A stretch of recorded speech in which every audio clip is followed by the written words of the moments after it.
7 years ago, Rachel Moore vanished from a life that wasn't supposed to exist.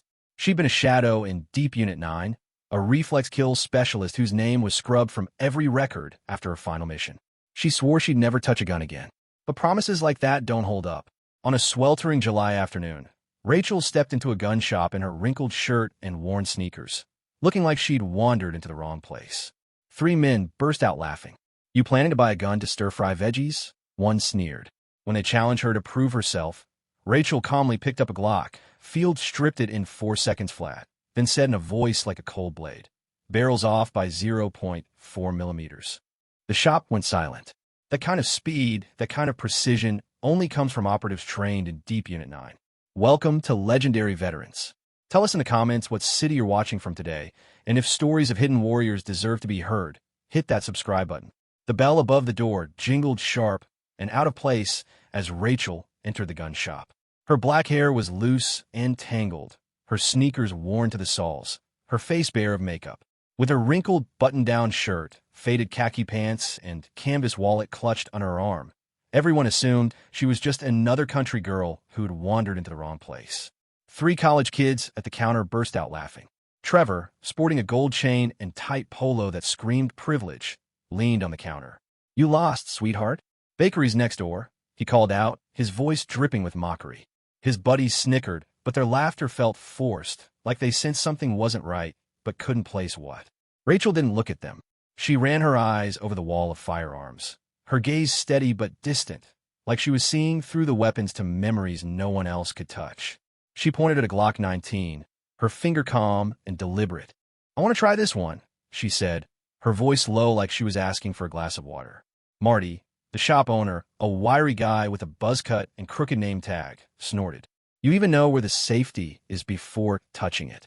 His tone was sharp, like he was scolding a kid. Other customers glanced up. 2 older men in camo hats, a woman flipping through a gun magazine, a security guard with a badge that gleamed too brightly. Their expressions mixed amusement with pity, like they were watching someone about to make a fool of themselves.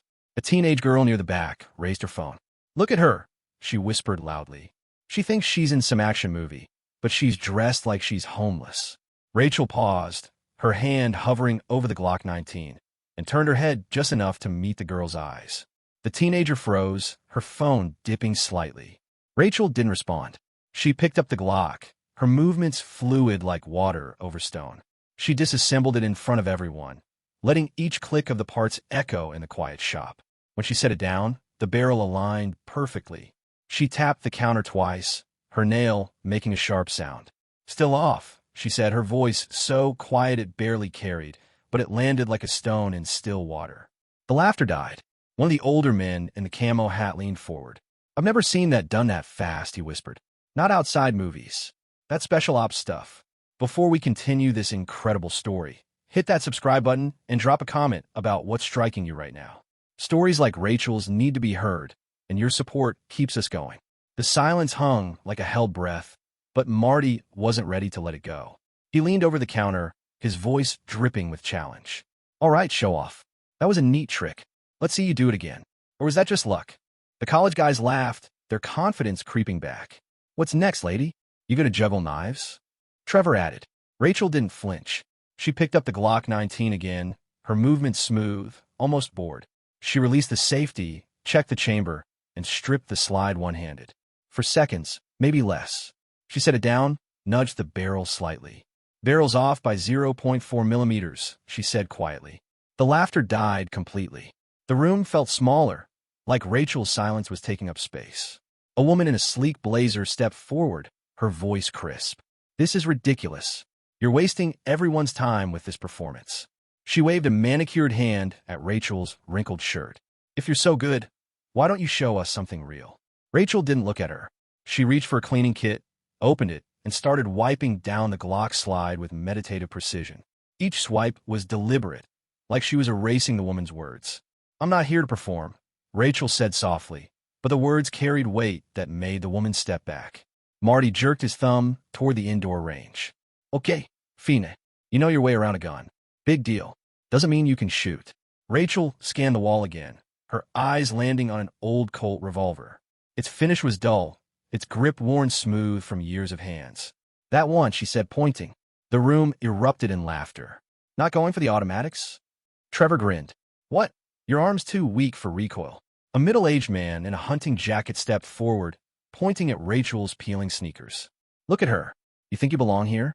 You look like you can't even afford decent shoes, let alone a gun. Rachel's hand paused on the Colt, her fingers brushing the grip. She turned slightly, just enough to meet his eyes, and held his gaze longer than necessary. The man shifted uncomfortably. Go on, pick it up. Let's see you make a fool of yourself, he pressed. Rachel lifted the Colt, checked it with a glance, and walked toward the range door. Her steps were slow but sure, like she was walking into a room she already owned. The range smelled of gunpowder and metal, the air cool and heavy. Rachel stood at the firing line, her feet square, her eyes narrowing slightly like she was sizing up an old friend or an old enemy. The target was 50 feet out, a standard silhouette already scarred with holes from other shooters. Trevor and his buddies crowded behind her, their whispers turning to bets. $10, she misses the whole thing, one said smugly. Rachel loaded the Colt, her hands moving with precision that made the whispers falter. She took a slow breath, raised the gun, and stood perfectly still. No theatrics, no hesitation, just quiet focus that seemed to pull the air out of the room. A young guy in a hoodie snorted from the back. But she flinches at the recoil. Rachel's lips twitched. Not quite a smile, and she adjusted her grip, her fingers settling like they'd been molded to the gun. 5 shots, all through the same tight cluster in the center of the silhouette. The holes overlapped so perfectly it looked like one bullet had torn through, leaving a single clean wound. Marty's pen slipped from his fingers, clattering on the counter. The woman with the magazine let out a low whistle, her smirk gone. Trevor's mouth hung open. Rachel lowered the Colt, her face blank like she'd just finished folding laundry. She turned to Marty. I need 2 boxes of 9mm rounds and a left eye patch. The veteran in the camo hat stared at her, his eyes wide. That's special ops training. No one else shoots like that. Rachel handed the Colt back to Marty, her fingers brushing the barrel one last time like she was saying goodbye to an old friend. Back in the main shop, a woman in her 60s with brassy blonde hair stood by the door, clutching an expensive purse. She'd been watching Rachel with narrow eyes. You're just showing off, she said, pointing accusingly. People like you come in here acting like you're something special, wasting everyone's time. Why don't you go back to wherever you came from? Rachel paused, her hand on the counter, and turned to face her. She didn't raise her voice, didn't move closer. She just tilted her head slightly. I'm here to buy what I need. Same as you. The simplicity of it made the woman's face flush red. She opened her mouth, then closed it, clutching her purse tighter. Derek, the security guard, pushed through the crowd, his uniform crisp, his badge shining. I don't buy it, he shouted. No way someone like her is a real marksman. He gestured at her wrinkled shirt and scuffed sneakers. What's your deal? Got a license? Military record? Ever compete in a tournament? Rachel didn't answer right away. She set the Colt down, her fingers lingering on the grip like she was remembering a weight she'd carried for years. An old man in the corner kept staring at her, his hands trembling slightly. He leaned toward the veteran next to him and murmured, She looks like the one who saved my unit at Border Post K. 219. Marty waved him off.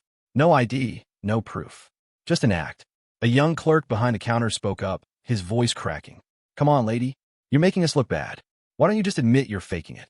Rachel turned to him, her eyes steady, and picked up a single bullet from the counter. She held it between her fingers, rolling it slowly, letting the light catch its brass casing. This isn't about you, she said quietly, but clearly. The clerk's hands froze, his face paling. The bell above the door jingled sharp and sudden. 2 men in dark suits stepped inside, their faces blank, their movements precise. They didn't look at Marty or Trevor or anyone else. They walked straight to Rachel, stood at attention, and one handed her a letter. Recall order from the Department of Defense, he said, his voice cutting through the shop like a wire.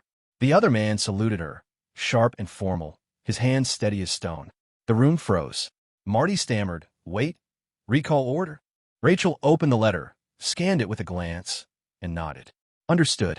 I'll leave in 10 minutes. Let me grab a few more mags. She moved to the counter, her steps unhurried, like she was buying milk, not answering a call from the government. A man in a flannel shirt stepped forward, his voice shaking with anger. This is some kind of stunt, isn't it? You come in here looking like that, acting like you're better than us. Who do you think you are? Rachel didn't look at him. She reached for the ammo boxes, stacking them neatly. She paused just for a moment. I'm just here to do what I need to do. The words were simple, but they carried weight that made the man step back. The shop was a graveyard of stunned faces. Trevor and his buddies stared at the floor, their earlier bravado gone like smoke. Derek took a step back, his badge suddenly feeling heavy. Rachel paid for her ammo and eye patch, her canvas wallet creased and worn. Her fingers were steady as she counted out bills, each one crinkled but precise. The old man in the baseball cap stood up, his hands trembling. It was you, wasn't it? Kate, 219. You pulled us out. I never forgot your face. Rachel didn't look at him. She zipped her wallet, slung it under her arm, and said, You're welcome. 2 words, soft but final. The suit stood by the door, waiting. Trevor, his confidence shattered, tried to save face. Why is someone like you even walking around free? If you're so dangerous, why dress like a nobody? Rachel paused, her hand on the door, and looked at him for 2 seconds, long enough to make him shrink. Do you know what freedom means? She said, her voice steady. I spent 12 years making sure people like you get to mock people like me in peace. The words landed like a quiet thunderclap. Someone in the back whispered, She's a legend.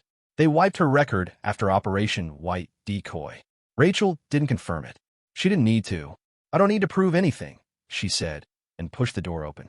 A man in a trucker hat near the exit spoke up, his voice loud and accusing. You're just trying to make us look stupid.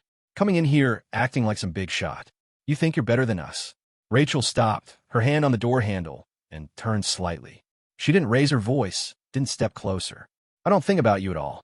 The words were calm, but they hit like a slap. The suits followed Rachel out, their steps silent. A black SUV pulled up, its windows tinted, its engine idling.